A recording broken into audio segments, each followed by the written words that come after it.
ઘટના છે। 6 વર્ષની કુંવરી વયના એક બાળકે પોતાની માતા ગુમાવી છે। તેના પિતા રામજીભાઈ લશ્કરી શાળામાં શિક્ષક છે।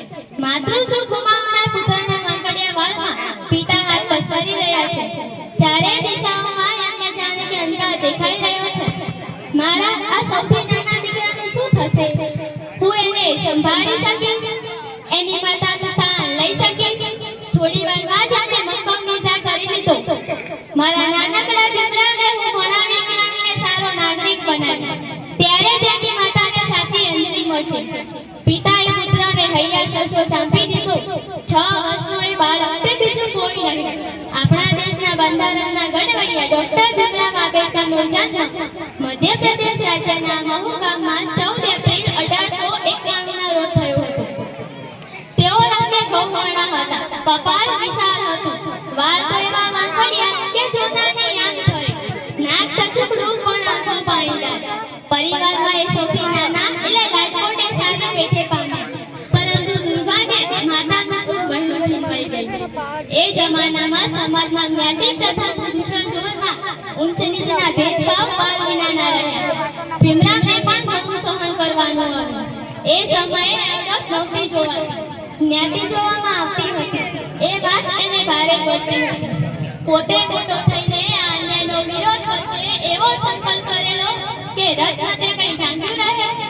ભીમરાવની પ્રતિભાથી પોષાયેલા વડોદરાના મહારાજા સયાજીરાવ ગાયકવાડે એને ઉચ્ચ અભ્યાસ માટે શિષ્યવૃત્તિ આપી।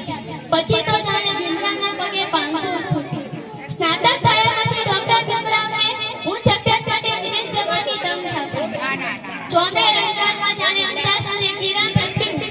પાર વિનાની આર્થિક તંગી હોવા છતાં પેટે પાટા બાંધીને તેઓ સમજણ ગ્રંથોની ખરીદી કરતા।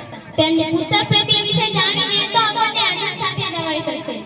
સમયનું મૂલ્ય તેઓ સમજ્યા હતા, એટલે જ એમનો ફુરસતનો સમય વાંચનમાં વ્યતીત થતો।